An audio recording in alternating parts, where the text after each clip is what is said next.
It could have been much worse. It could have been much worse. Oh, trust me, we have... Really? Yeah, oh yeah. Tanya, you've been on this show before. Well, we'll get to my grade later, but let's just say that, yes, I've been on this show before, but this is the first time that I've actually felt tortured.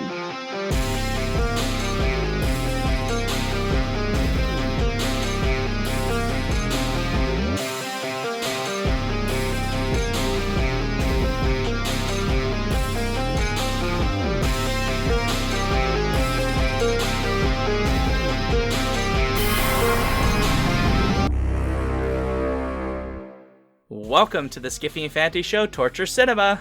Who knew there were so many militant atheists in Ottawa? There were so many militant atheists that just kept coming out of the clown car. Just endless. I think that car was a TARDIS.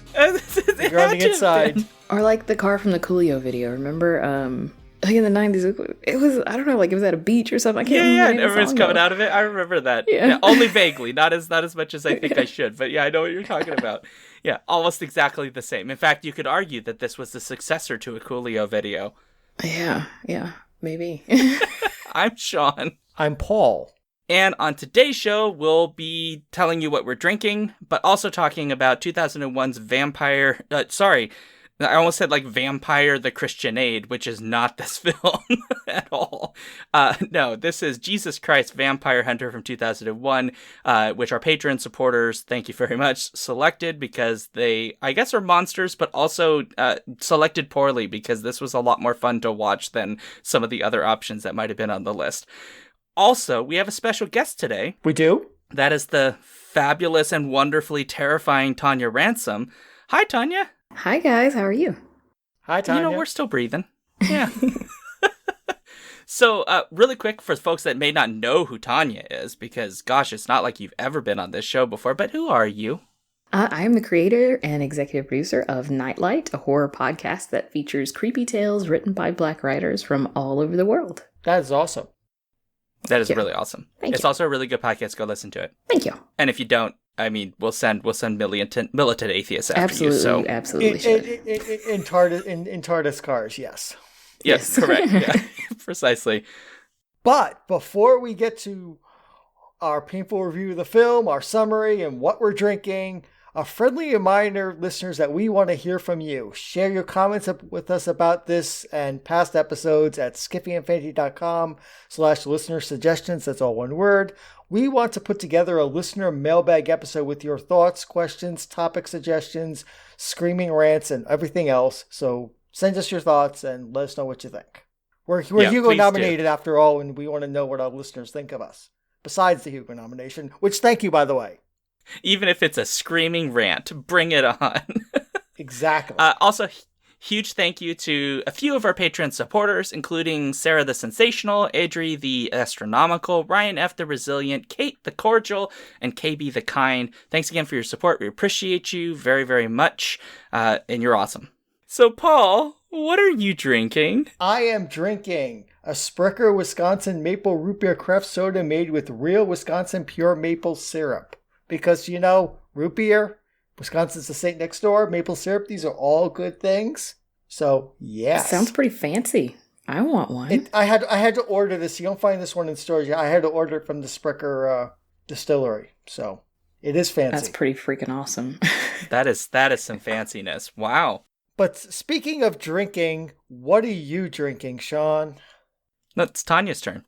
Oh, no. If you read the script... Yeah. Tanya's literally next on the script. I'm last. Okay.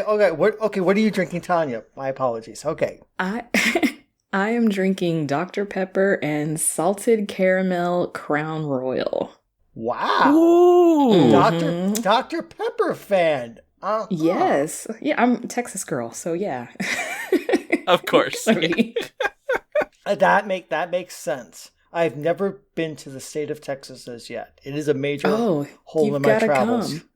I gotta say though, like when I go north, like to New York, and I ask for Dr. Pepper somewhere, and they're like, "We don't have Dr. Pepper." I'm like, "What kind of place is this? This is an abomination. It's a stain on American society."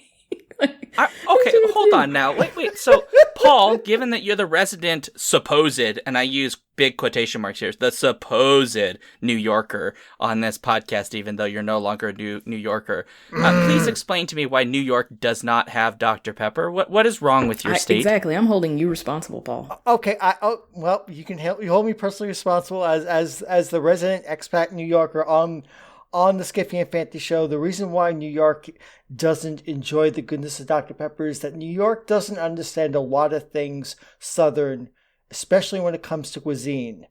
That's especially true. things like barbecue. I didn't understand barbecue at all until I left New York. So Dr. Pepper gets lumped into that things I don't understand. I mean, I didn't even know that Whataburger was a good thing till I ate it in the Dallas airport coming back from Nepal because I was so hungry. I had not eaten beef in 2 weeks. So I went and had a Whataburger and was glorious. Well, I'm so thankful that you enjoyed the blessing of a good Whataburger. That makes my Texas heart happy. I thought it might. I'm going to shut my mouth because Tanya's going to reach through this podcast and strangle me to death because of my opinions. Everyone is allowed to have their own opinions. I just think everyone should try Whataburger once. I think that's fair. Okay, well, we got to get to what I'm drinking because we still have a movie we got to talk about. So, I have a gag for this episode, and the gag is about to happen right now. Oh, my Lord. A chalice. That is gigantic, Sean. I am drinking out of a large Margarita Breeze from Crystal River, Florida, novelty glass that is very large. It's almost as big as your head. And it looks very chalice-like. You know, it's missing some jewels to be a chalice, but it's very chalice-like. Are you suggesting I should bejewel it? I think that you should. No, I was thinking also Holy Grail sort of thing. So is that supposed to be the body and blood of Christ? I know. Like, are you drinking something red? Because I am. If you are, you get super bonus points. Excellent. Well, there you go.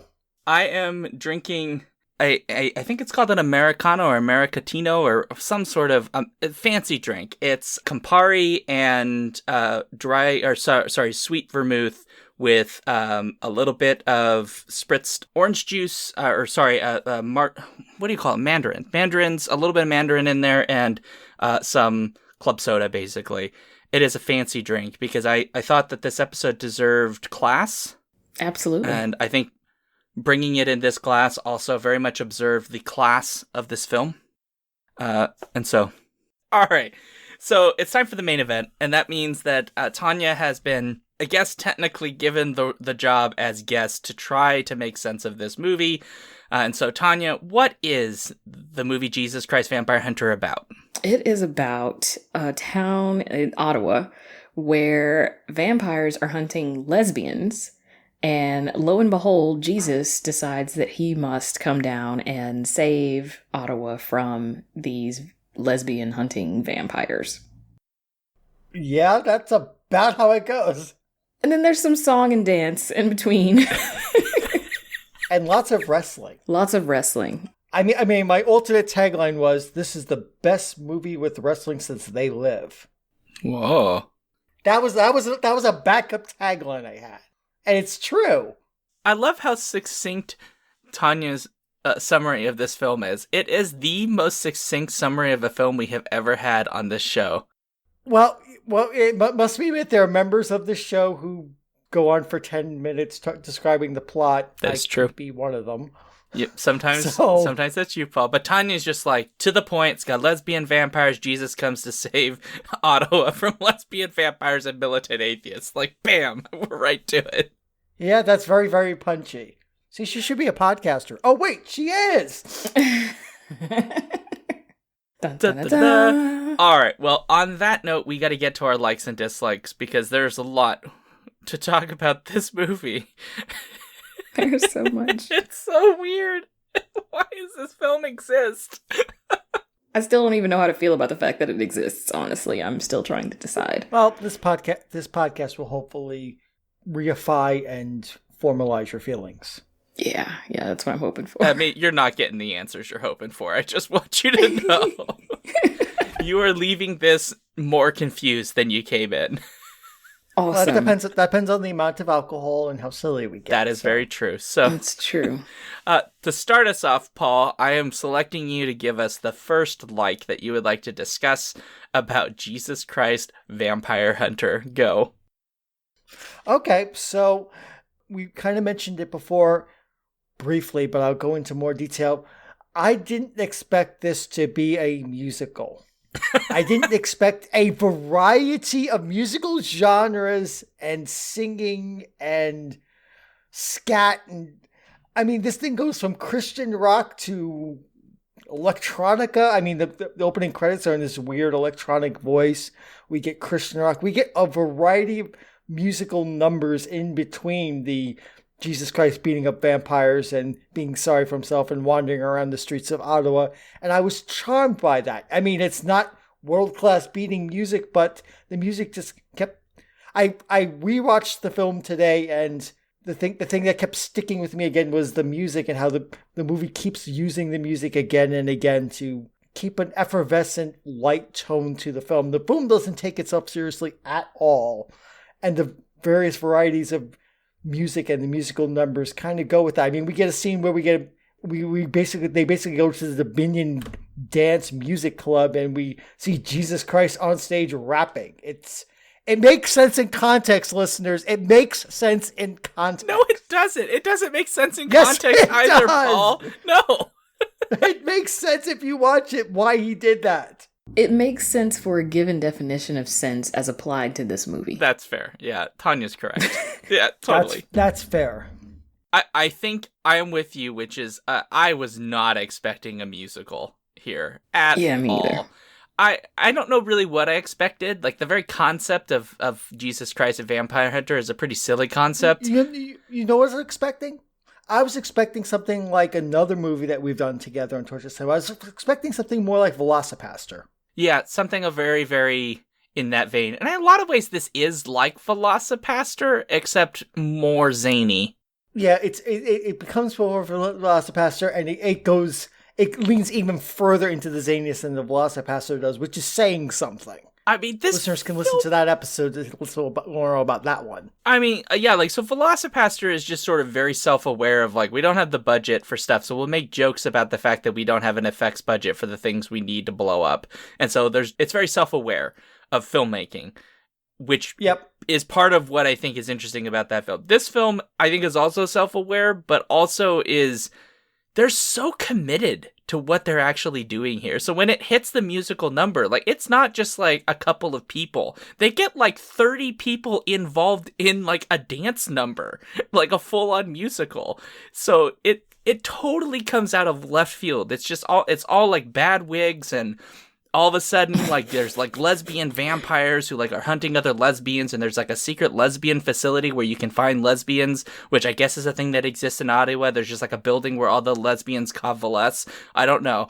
And then, like, all of a sudden, I've been to Ottawa but never saw that. Look, if you're from Ottawa and you're listening to this podcast, if you could let us know if that is a real thing, because it seems to me that it must be real. There has to be like a lesbian center in Ottawa. But yeah, like, all this is happening. It's very zany and silly, and then out of nowhere comes this musical number with like dance numbers, and like they're all into it. They commit so much to the bit that it honestly puts SNL stuff to shame. Like, just how much they commit to the bit of these musical numbers. Indeed. Did you like the musicals, Tanya? For a given definition of like. That's going to be Tanya's tagline for this episode, for a given definition. Oh, God. I mean, to be fair, they're not good numbers. No, they're not. But I did find them entertaining. I will say that. I mean, that is something you have to say about this movie, which is because it just is so out. It's so out there. There are moments where you're just like, this is bonkers. This is so ridiculous. You kind of have to laugh at it, because otherwise I think you go insane. Yep. I mean, this, like, honestly, I'm amazed that the U.S. government didn't start using this film as a torture technique. because there's only two reactions you can have. You can laugh at it because of just how ridiculous it is, or you hold it all in and you just all the secrets come out your mouth. Your madness just takes over.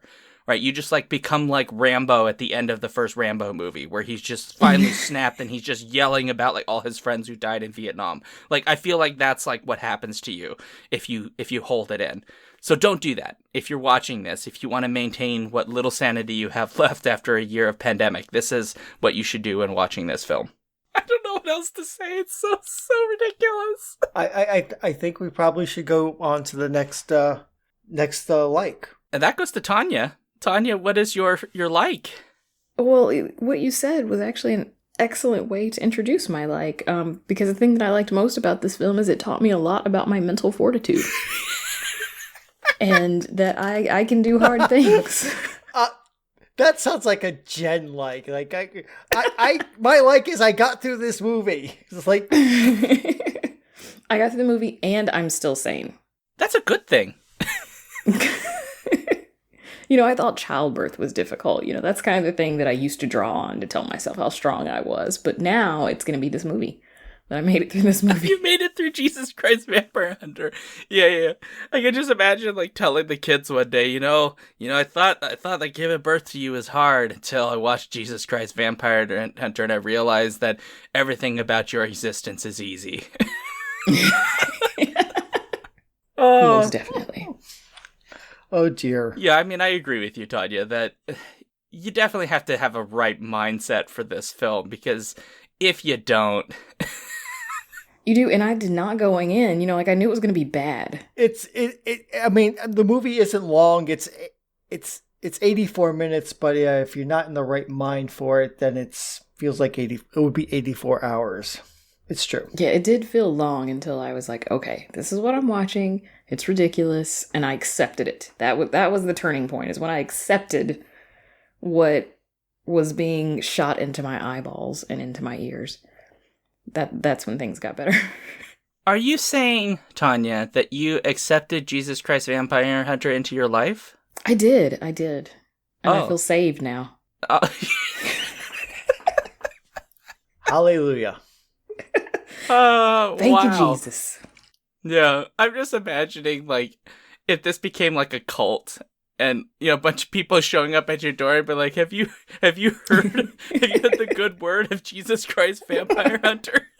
Well, no, can we talk about the creepy Grant Morrison looking like guy at the beginning of the movie, and he also shows up in the middle of the movie who breaks the fourth wall and talks about... Yeah, like, who is that guy? I don't know. It's never explained. He talks about how the life is like this rotten house, and if you're going to go in the house... Yeah. I have no idea. I don't understand what his deal is. It was so weird. I was like, did I just like zone out for a minute and miss the entire point of this? Or was there no point? Like, I wasn't entirely sure, because I admittedly did zone out a few times. It's kind of hard because he's saying things that actually are intelligent. And I use the word intelligent very carefully here. For a given definition. Right, with quotation marks around it. Because what he's saying is some stuff that, like, requires interpretation to figure out what's going on. But it's in a film where random dance numbers occur. There's vampire lesbians. There's, Jesus Christ in a bad wig. There's absurd long fight numbers. There's a lot of stuff in this film that is not thinky at all. But it's framed by this, like, wild Grant Morrison / the guy who did Watchmen. Like, he kind of looks like the guy who wrote Watchmen, actually. Who's he looks like Alan Moore, like a young Alan Moore. Yeah, maybe Grant Morrison wasn't the right person I was going for. I think I was going for Alan Moore in my brain. Yeah. Thank you. And so he looks like he probably, like, thinks witchcraft's real, but also hates every adaptation of one of his comic books by a Hollywood studio. And strange that this is like filmed like 2001, so it's a very strange disconnect. It's a very big disconnect. This whole film is strange, and I think that, Tanya, you're trying to make sense of the dude. Like, he's just in like bushes, like around like a dilapidated house, just like talking at us about like things being. I don't even know what he's saying. To be totally honest, I don't remember a damn thing he said. I don't either. Like, he quoted a Bible verse, I think. Did he? I feel like he did, but I'm questioning. Yeah, he said he did, like Matthew 20 something. Yeah. Oh yeah, because he had the Bible and he like opened it up and started reading from it. He did read from the Bible. Yeah, I don't know what that was about. I feel like that was the filmmakers being like, we're really in love with the idea of also having something to say in this movie, but we don't know how to make that make sense. So here's this guy in the bushes just like randomly breaking the fourth wall and yelling at you. He definitely was very cult leaderish. He's the best actor in the movie, though. He is. Well, he's the only actor in the movie. That's so true. Everyone else is so terrible. I think he's the only one who actually his actual audio from filming is in this film, because everything else is. Yeah, that was the other thing. Yeah, go on. That's going to get into our dislikes, but yeah. Okay, we'll save it for you, Tanya. I have a couple dislikes, so don't worry, I won't tread on yours. So, Sean, what is your like? Oh, a like about this movie. You know... Yes, I know you have a lot, because it's just so weird balls, but, you know. I think what I like most about this movie is I appreciate the commitment to the bit, which I said earlier, but there are so many bits that they commit to absolutely, with total conviction, which I can't say about a lot of... This is a parody film, right? This is clearly a parody of a lot of like different types of films of its genre, the kind of schlocky, B-movie, ridiculous parody of common concepts. Like, in this case, it's just taking a lot of what we might have seen in sort of like sci-fi films in the 2000s, but just taking it to, it's actually Jesus Christ. I also want to note that this precedes Abraham Lincoln Vampire Hunter by many years, and so this was the first. And so take that, Quirk Books, you bastards, stealing ideas from your betters. But yeah, so like every single moment of this film, even though you can tell a lot of the people in this, not really actors, a lot of people in this are like the friends of the director or friends of people that are in the show. They all really give it their all to everything that they're doing. Like, even this guy we were talking about, like the random dude in the bushes, the random cult leader, he absolutely commits himself to giving these sermons in the creepy bushman that he is. And the musical numbers, the fight scene with the militant atheist that goes on for like 10 straight minutes, which is clearly them, drawing on a lot of sort of like 80s action fight movies where they literally beat up, I don't know, like 35 militant atheists. It must have been. There's a pile at the end. And that's what's crazy. There's no CG here, right? So they didn't CG some bodies into the scene. They got like 35 people to get fake beat up by Jesus Christ, or a guy playing Jesus Christ. Listeners, it's all true. And then had them lay in the grass at the end of it, so you got the sense of scale. And that's what I mean by the commitment, right? That at no point does this film be like, you know what, we're going to take some half measures to do the thing that we want to do. It's like, no, we do the whole thing. Right? All the bodies are going to be on the ground in this. All the vampires have vampire teeth, and they talk with vampire teeth. They actually do, like, the bite motion with blood coming out. Like, all of this stuff is very strongly committed. Even if it's totally, utterly bananas. I mean, we've talked about the atheist clown car. They go... You think when that bit's done that we're going to move on, it's, like, going to be much earlier, like, after, like, the 12th atheist comes out, like that's going to be the end. No, it keeps going and going and going and going, and it's just... And I think that's part of it. It's parody that it's just like the endless fight scene. I think, yeah, if I squint, that they're trying to make fun of endless fight scenes in movies by having one themselves. I mean, that's true. I could be wrong. They may just be having like, let's have fun with Jesus beating up militant atheists all day. But, yeah. I'll be terrible and say that they were trying to parody endless fight scenes in movies. It's all like 70s and 80s. Like, they clearly love a certain era of film. Grindhouse. Yeah, it's like... Very, very grindhousey, which is 70s. Yeah, 70s, grindhouse, and sort of 80s action is a lot of what they're drawing on here. And it really shows that that's what they love about film, because so much about the way that this film is shot is straight from that period of film. Even though it's just made in 2001. Yeah. If I was going to have another I would talk about that a little. in detail because it definitely has a look. It's going for a look, capital L. Yeah. Doesn't always achieve that, but you know. I think in a lot of ways it does, though. Like it has a very old, it feels old from a filming style. Everything about it feels like it's older than 2001. It does feel like 1979. Yeah, it feels like that For era, sure. that the audio, which I know that Tanya will talk about in a minute, has that very feel of like that 60s and 70s era when they would do that a lot. There's a lot of visual styling with the fight scenes that feel that way. Even some of the like turns. So there's this priest in it, right? Who's like, well, this is wild to me. So there's the Catholics are in this, which I think is interesting. And there's like a priest who turns out to be like a double agent working for the lesbian vampires, which is like a whole thing. And that's when he like double crosses Jesus, which like, oh my gosh, blasphemy. But even the way that he's like structured in this like makes me very much think of that sort of like 70s era like kung fu movie when like Americans started to realize we can make our own in that era. And so you'd get like what's that movie, The Last Dragon, I think it is, and other films of that era where there's kind of a little bit of that period kind of going on. There's a lot of that here. I like that, even if a lot of this film is just banana pants, and I appreciate it for that. So I'm so glad this is the film our patrons chose. I just want to say It could have been much worse. It could have been much worse. oh, trust me, we have. Yeah, Really? Oh, yeah. Tanya, you've been on this show before. Well, we'll get to my grade later, but let's We'll just get to say that, yes, I've been on this show before, but this is the first time that I've actually felt tortured. Really? You were here for Batman Wow. vs. Superman. I know. Wow. All right, let's jump over to dislikes, because I think it's time for us to start really digging into this film in a way that may or may not help us make sense of it. And so, Paul, give us your dislike that's not Tanya's dislike. Give you a dislike that is not Tanya's dislike. Well, we kind of mentioned it before about going into detail. For all that this movie tries for the cinematography of the 70s, the cinematography is painfully bad. It doesn't. The movie, the directors just did not know how to shoot this film. It is amateurish. It is clunky.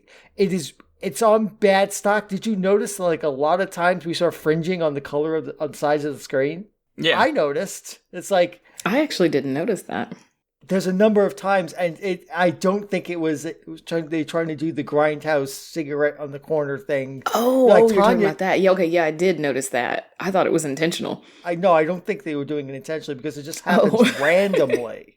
That's fair, it does. But I mean, everything about this film is random, so It- it's hard to tell is. like what's intentionally random and what's just random.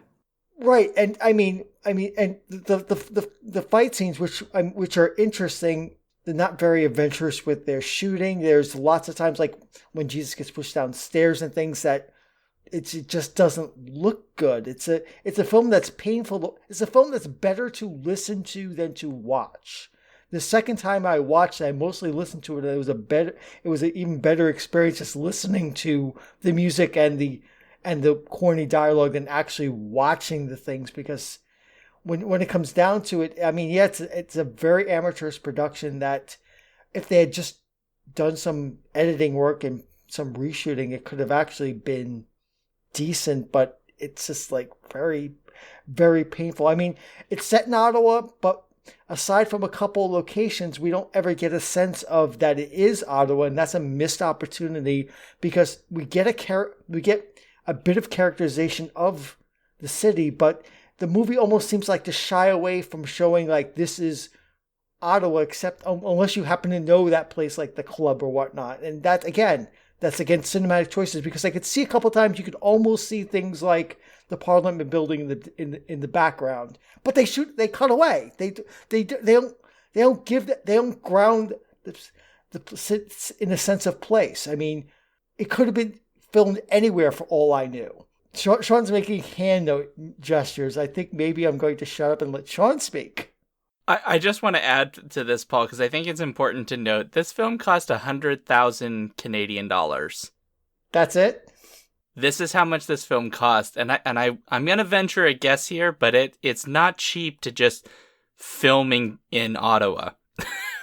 Like, so like you're like, oh, I want like more Ottawa in it, and it's like they filmed this on the weekends over a 2-year period for $100,000. They had no money. Okay, I was not aware of that, but I was not aware of the technical aspects of that.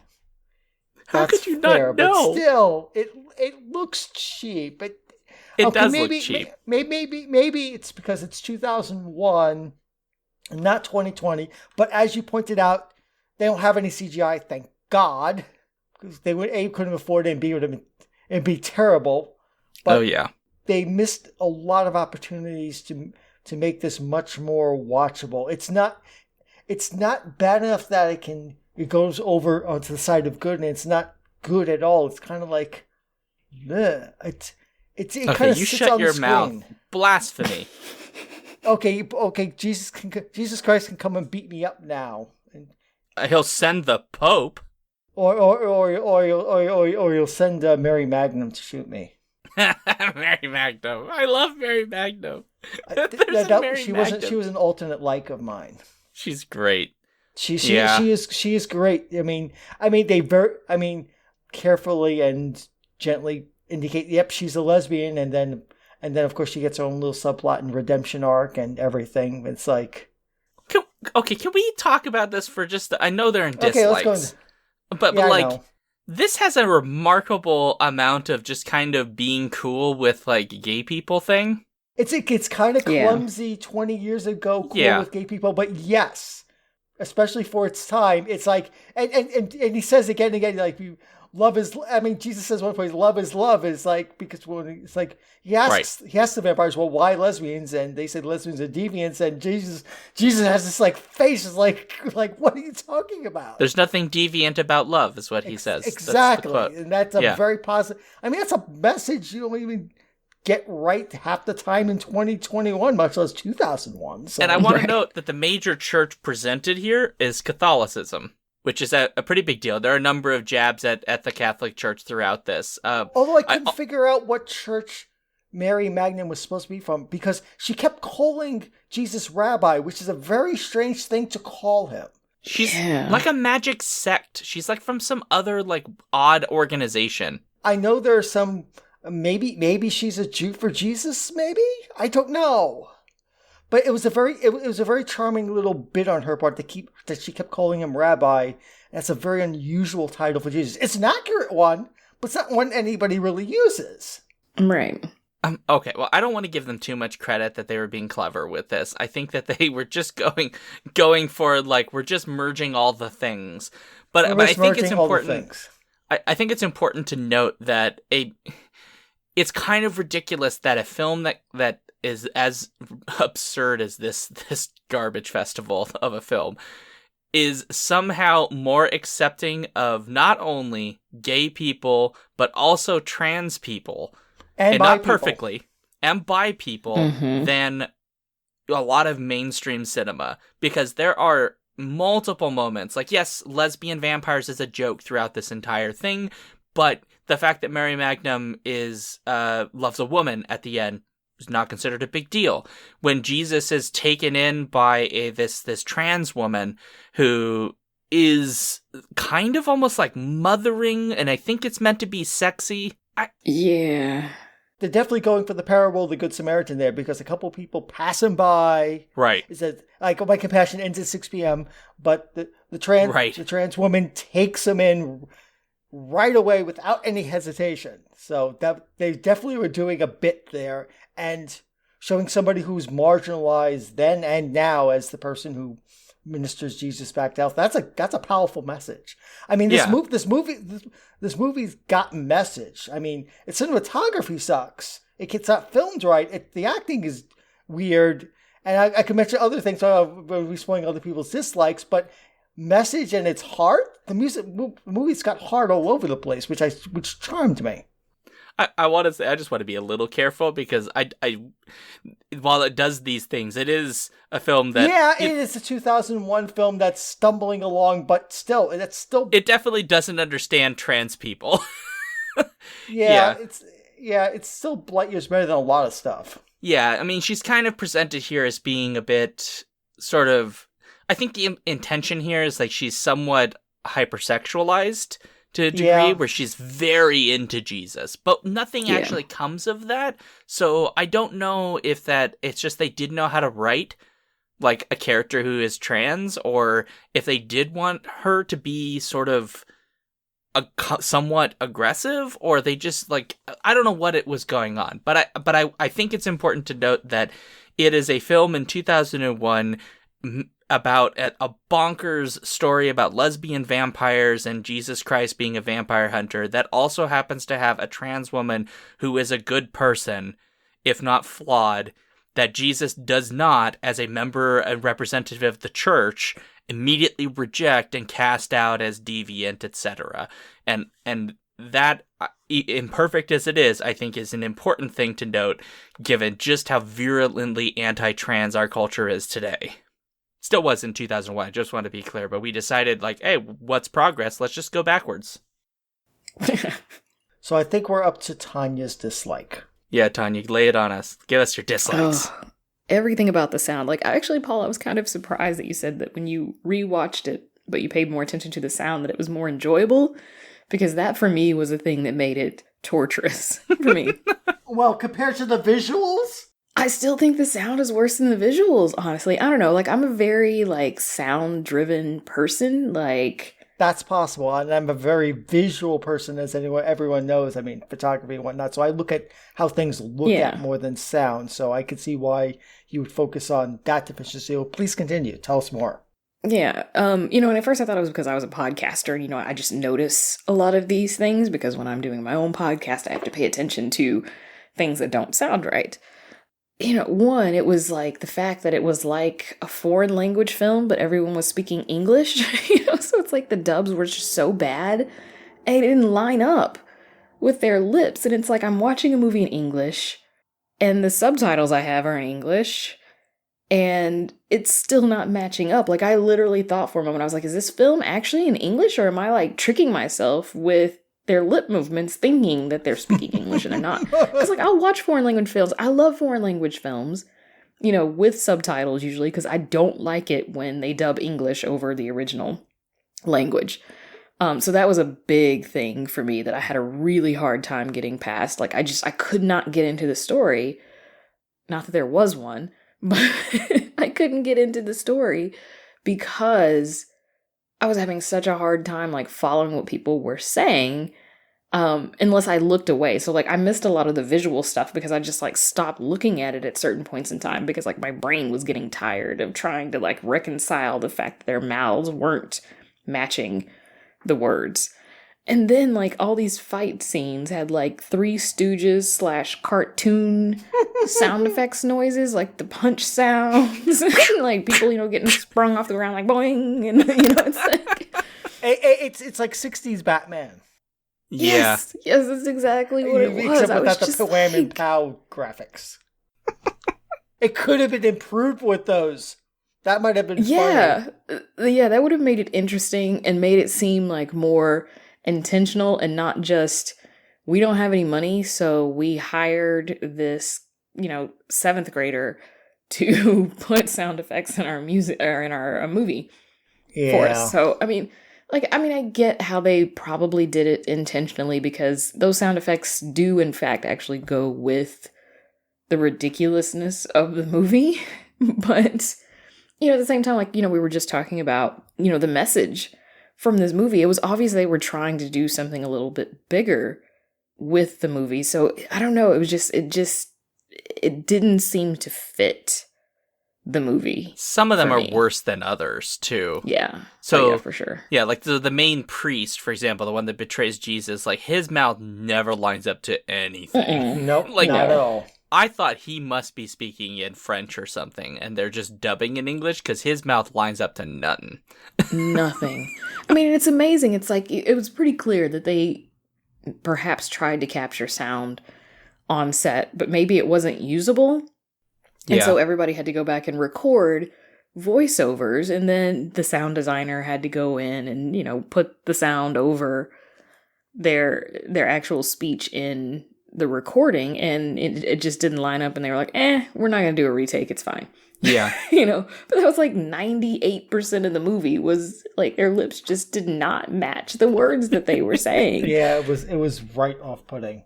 It is so off-putting. Yeah. At least when we get to Santos, the wrestler, the I almost called him a chupacabra. The luchadors. I was gonna like the chupacabra in the movie. I was like, no, that's the wrong word. Thing. That's the wrong thing. Sorry, I've had a lot. I've had a lot of this. But when he shows up, at least it's like mostly his mouth's pretty well covered, so you can just kind of like get over it. It's not a big deal. Yeah. But But everybody else, the voices just don't line up. Oh yeah. And sometimes it's so much you're just like, okay, guys, you should have spent like 5 more minutes on this one. Right. Yeah, because I mean, for probably the first 10 minutes of the film, I was thinking, I was like, is this actually in English? Like, it looks like it is. Their lips look like they're speaking English, but it's not matching up. So, like, is it actually, like, I checked to see, like, what the sound was. You thought maybe they were in French? Yeah. Yeah, I checked to see what the sound options were, because if it was in another language, I was just going to put it in the original language and read the subtitles. And then, like, once I realized it was in English, like, I kind of became obsessed with seeing, like, if I could find a moment where it actually did line up, because it didn't line up so much. Yeah. That I found it challenging to find a place where the lips did line up with the words that they were speaking. And I found a few, there were a few where it definitely lined up outside of that weird preacher, pastor, whatever, cult leader. Right. His sound was great. But everybody else's was just so far off. Even, like, the punches. You hear these punch sounds and they're just like a little bit delayed sometimes. Yeah. It's just like, there's a punch somewhere in here. We'll just stick this sound here. Great. Let's move on. Kind of thing. Like they did one pass on the sound and they were like, it's great. Let's go. I feel like you all of us kind of feel this as being people who make podcasts, which is like, if we have a sound effect we need to insert into the episode, like, we're lining that shit up very clearly. Yeah. We're going to listen to it 7 times and make sure that it works. And we don't even have to line up lips. I'm sure that that's very hard. Don't get me wrong. I think that's a very difficult thing to do. You're going to have to do multiple retakes because people say things differently every time they say a line. And getting that to line up is going to be a little bit more difficult. Like, I understand that it's not an easy thing to do, but plenty of movies do it and they do it convincingly. So I know that it can be done, and they just didn't bother. Well, and you could tell how much they didn't bother because, as you mentioned, a lot of the punch noises are not lined up either.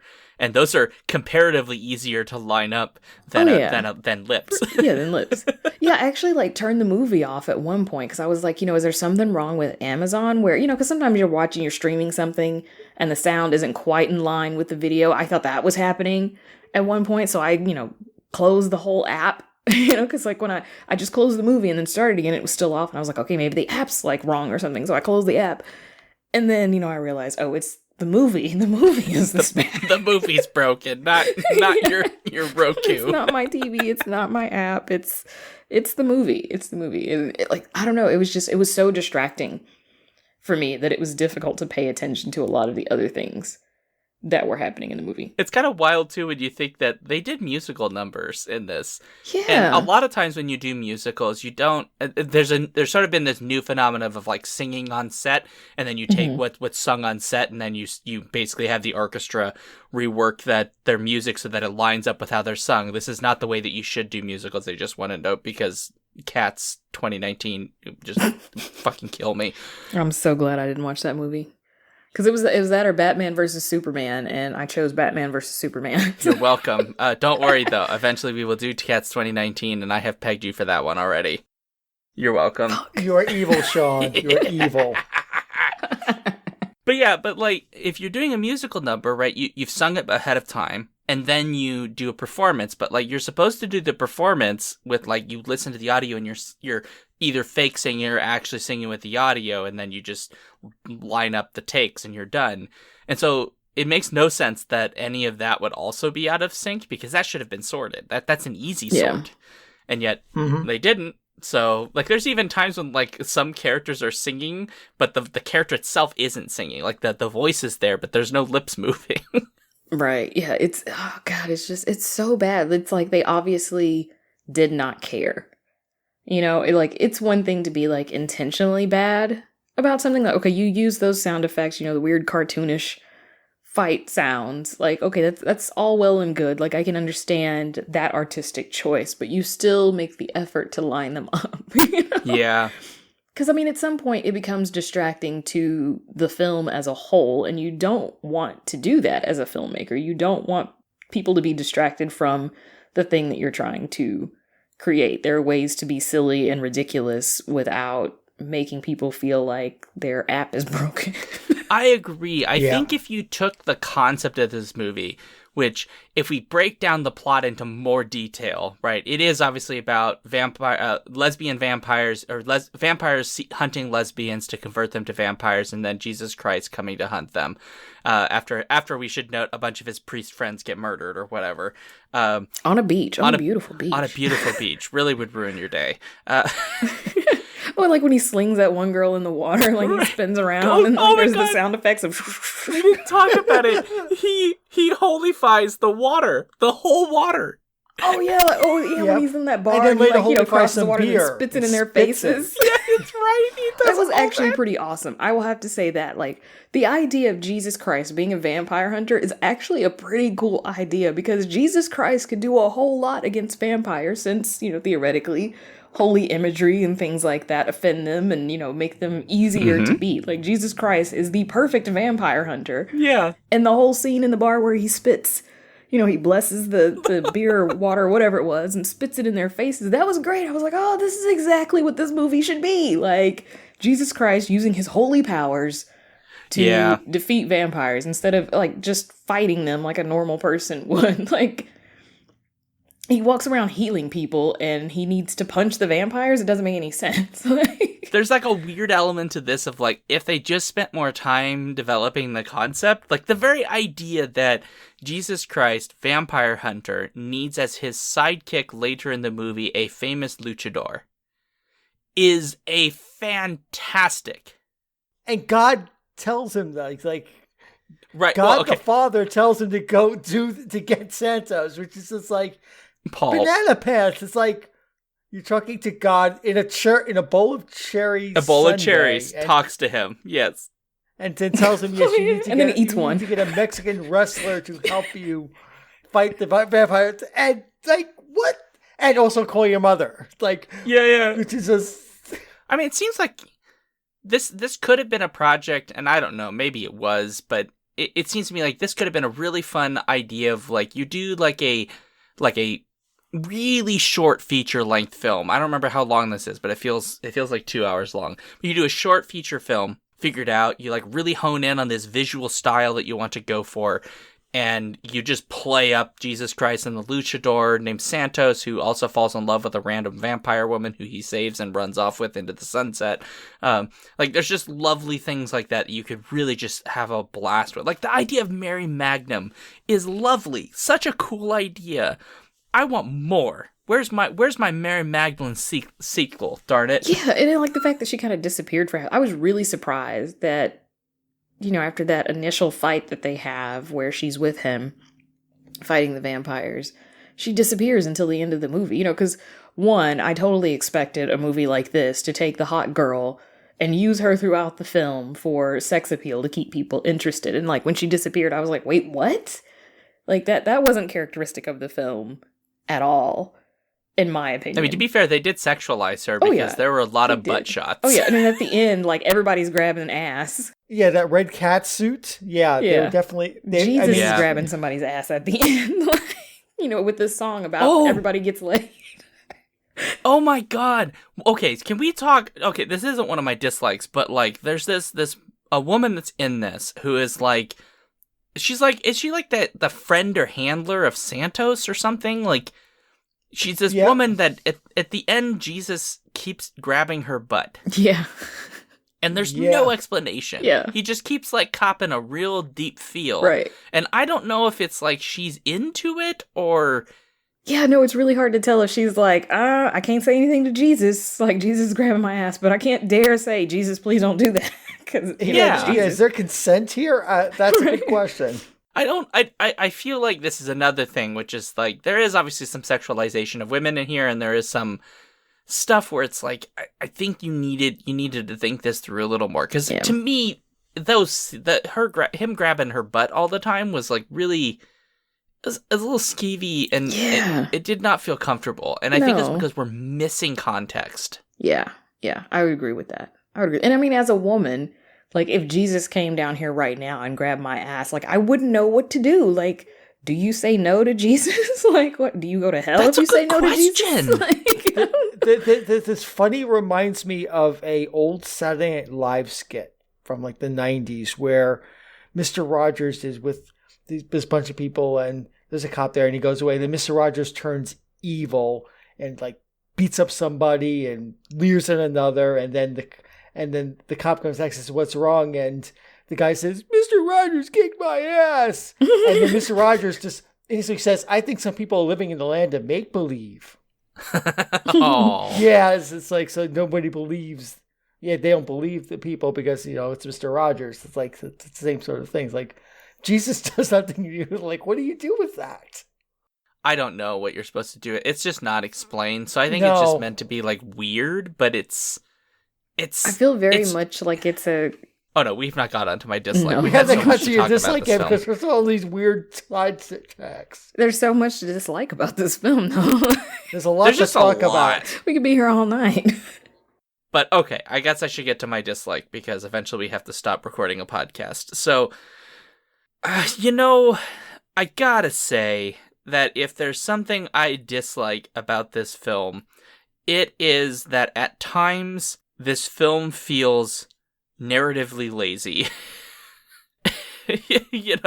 Like they want to make their jokes, which I can respect. Like I like the militant atheist joke. I laughed my ass off with the endless stream of militant atheists. They want to make a bunch of Catholic jokes, but there's a story here beneath the Jesus Christ hunting vampires that's like involves a conspiracy in the Catholic Church with this sort of priest/cult member, and there's all of this stuff kind of going on. And then there's a moment in this when Jesus like becomes two Jesuses because he can be everywhere at all the same times, and so he fights two different vampire groups. Which was whole super thing. Confusing. He's Yeah. Sequistus Haderach, of course. Yeah, there's the quiz at Rock. Yeah. For those that are Dune fans, or go with Tanya. Yeah, very confusing. And so I think that this is one of those things where like they wanted to tell the jokes, but they didn't necessarily want the story to make sense, which I think is the fundamental problem with parody films in general, which is they're so interested in telling the jokes that they don't want to think about what's the story they're anchored to. Jokes are fun. Don't get me wrong. There are a lot of jokes in here that I enjoyed, but that doesn't make, like, to me, the measure of a film is whether or not it's rewatchable. I will rewatch Iron Man and Captain America Winter Soldier, right? I will watch Orange County over and over. I will watch I'll watch anything with Will Smith in it, but Independence Day I will watch over and over and over again. But this is a film where it's like, I don't know, I mean, I might watch it again just for the lulz, but I don't know how many times I would rewatch it because the story here just feels disjointed. It needed to be tighter. They wanted to do too many things. They wanted to have like the priest be like secretly working for the cult of like vampires trying to get lesbians and to convert them because there's a secret facility where all the lesbians congregate in Ottawa, I guess. There's that whole thing. And then there's like Jesus like going through whatever his personal issues. And then there's the Mary Magnum thing. And then there's all of these other things. There's musical numbers about like Jesus getting laid. And like a weird subplot where it tries to rationalize how the vampires are walking in the daylight. And that's Right. not really done that well. Yeah. So it's like it's a lot of story elements that are not. I mean, it's missing you keep pieces. saying- it's missing pieces and it's missing any sort of connective tissue. It's little set piece vignettes. Jesus fights on the beach. Jesus fights militant atheists. Jesus gets new clothes. Jesus goes to a nightclub. Right. Jesus fights in a wrecking yard. It's like an episode of SNL if all the skits are in the same universe and the same story, but there's nothing that's connecting them. It's just different moments in that story. And Well, I think that can work when we're talking like literary text, where you kind of let readers fill in those gaps. I think in a film like this that's trying to be a parody, in order for us to like really enjoy the jokes that are being made and the references and the metaphors, we actually need to have that story grounded. Otherwise, it just kind of meanders. I mean, I really wanted the luchador thing just to come sooner. The second the luchador shows up, I was like, this is great. Why didn't we get there? Why didn't we have like Mary Magnum and then the luchador, and like why isn't this basically like the Jesus version of the Avengers? Like that could be a lot of fun. But they don't want to do that because they want to have like all these other plot threads going on, and at the end it ends up being confusing, which I think is what Tanya was saying, especially with Jesus. Like, I'm everywhere all at once, and so I can fight you multiple times because I'm basically multiple man from Marvel. So the movie is lighthearted and frothy enough that it's pleasant, but it's not something that I'm going to keep rewatching. I'm not going to like, oh, I'm bored, I'm going to watch Jesus Christ Vampire Hunter. That's not going to happen. I've done my time with this and it's done. I don't feel like I need to see it again. I've had my fill of it. I'm impressed that you watched it twice, to be honest with you, and the fact that you're still able to speak coherently. True. I am a veteran of doing these Torture Cinema episodes with Sean, and Sean knows I will sometimes watch a movie a second time just to make sure I understand what the heck is going on and try to explain it, especially if I'm called upon to tell what's well, you're like battle hardened at this point. Yeah, you've watched battle hardened. That's a good movies. way. Thank you, Tanya. Yes, I'm battle hardened for these bad movies. So you've trained well. Do I regret the time I spent watching the second time? No, but would I ever do it again? Probably not. It's done. I can move on with my life. Well, that leads us to, I think we're there. We are at the end of this, which means it's time for our final thoughts and grades. And so, Paul, I will throw that to you first. What is your final thought and grade about this film? Final thoughts and grades. Okay, I've said most of my final thoughts already. The movie is disappointing. It tries to be charming. It tries to have a good message. It tries to have heart. It tries in some things, and other things it just doesn't.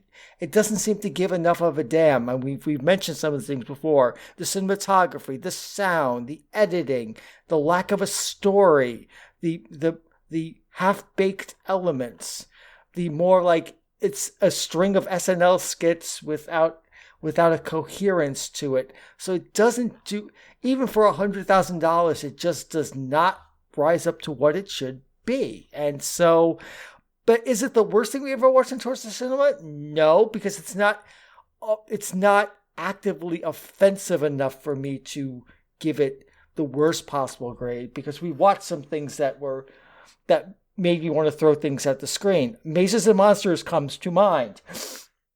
It's not a Mazes and Monsters, thank God. But is it something I'm ever going to watch again? No.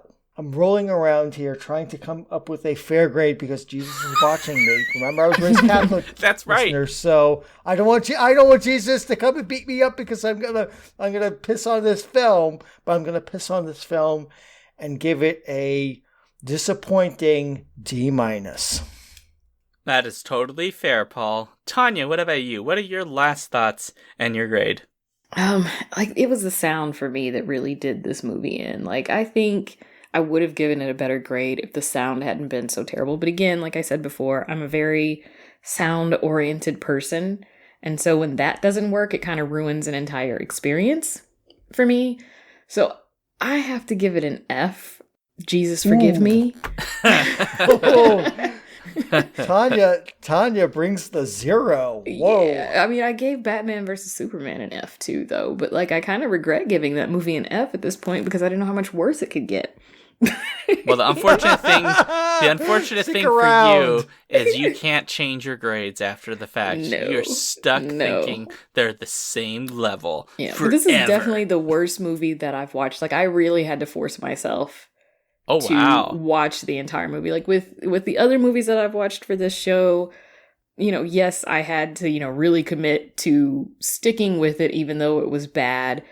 But for me, man, the sound was just so bad that it was really difficult for me to watch and pay attention to. Like, there were several times I had to rewind the movie because I was just like, I was so zoned out about the sound. Like, I was so focused on it that I didn't realize what was going on. Like, when Jesus was in two places, I was like, wait, what did I miss? Like, I was paying attention to the sound and, like, you know, I was distracted by it. Let me rewind this, and I still didn't understand why he was in two places at once. So.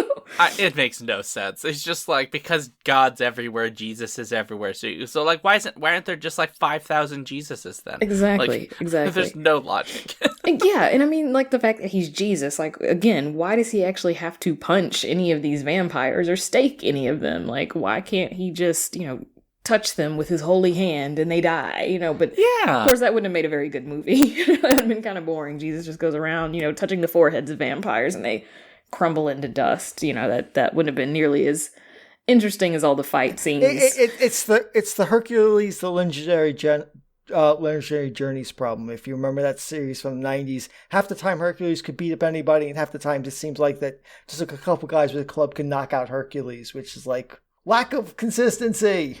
Yes. I mean, it's odd to me, like, literally Jesus is like a holy body.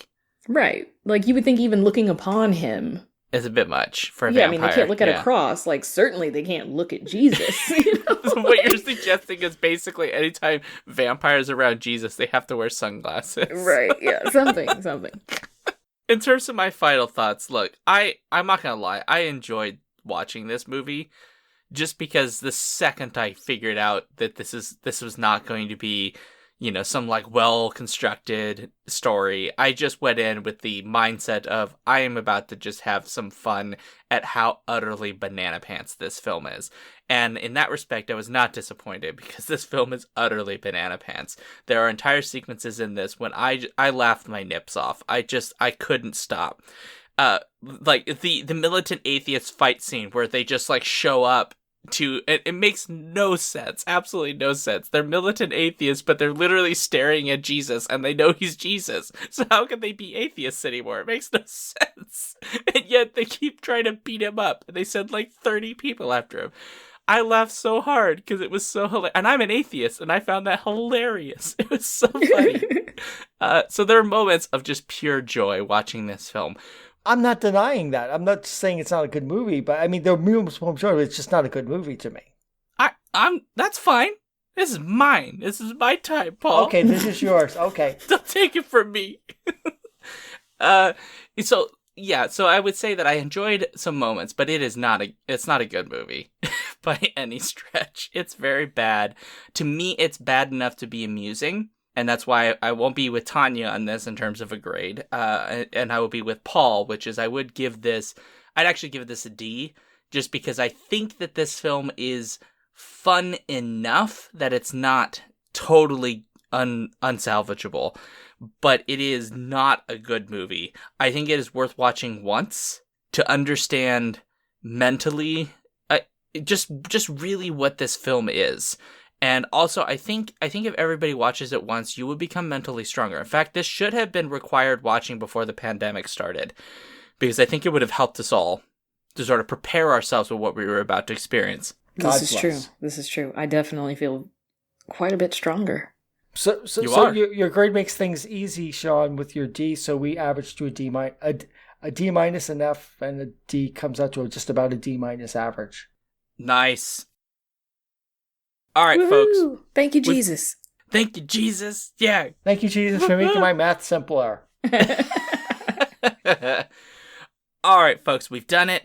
So thanks, as always, for joining us today for Torture Cinema. As a reminder, if you'd like to let us know what you thought about this episode, if you have thoughts about this movie because you watched it, I know at least one person who is on our Discord channel watched this. You get access to that on Patreon, by the way. But if you'd like to let us know what you thought, go to skiffandfanny.com/listener suggestions and let us know. We'd like to know what your likes and dislikes are, so share them with us. Also, follow us on Twitter and Instagram at skiffyandfanty. You can also subscribe to the newsletter at skiffyandfanty.com/newsletter. Finally, if you like what we do, please go to patreon.com/skiffyandfanty. Support at any level that is comfortable for you. The more that we do, the better. We got big plans that we're going to probably have to update very soon. And always give us 5-star reviews on iTunes, and other podcast shenanigan places. So you can find me at Sean Duke on Twitter, seanduke.net, or patreon.com/thejoyfactory. And you can find me at Prince Justin, that's PRINCEJVSTIN, and I have a Patreon too, just for all my stuff, which is patreon.com/Prince Justin. Prince Justin all over the internet. If you type in Prince Justin, you will find me. I am everywhere. What about you, Tanya? Where can folks find you? I am on Twitter and Instagram at Mystifying, MISSDEFYING, or at Nightlight Pod. You can also go to patreon.com/Nightlight Pod to support my podcast. Hallelujah, praise Jesus. Yeah, hallelujah. Indeed. Obviously, you can find Nightlight Pod in all the podcast places. Yes. Which, please subscribe. Also, 5-star review. Yeah, that'd be awesome. I'd love you forever. That's a long time. Yeah. Yeah. I mean, that's longer than Jesus would love you forever too if you subscribe to my Patreon. So I think that's true. I think, honestly, that was probably in Acts, I think. That if thou subscribeth to Tanya Ransom's podcast and Patreon. Yeah. I found that a bit funny when he started naming books of the New Testament. I think it was actually in Corinthians, not Acts. But yeah. You're right. It is in Corinthians. I'm so sorry. I'm a little bit rusty on my Bible, Tanya. I apologize. Yeah. Oh, you have to go to Bible study now. All right, folks. So I have to make this awkward now, which is going to be a task because the only thing I can think of is just to mention that technically of the 600 or so sins listed in the Bible, one of them is not subscribing to all of our podcasts and Patreon pages.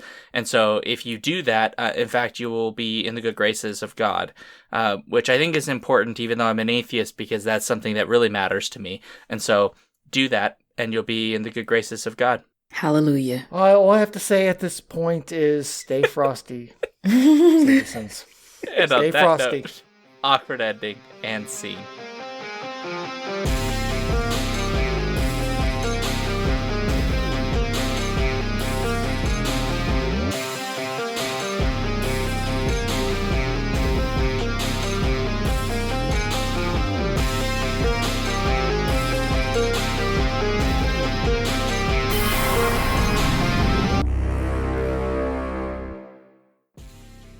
If you want to support this show, you can go to patreon.com/SkiffyandFanty or SkiffyandFanty.com, our website, where you can get access to all of our fancy things. Our music comes from Holy Mole. You can support him and his work at patreon.com/HolyMole. Thank you for listening.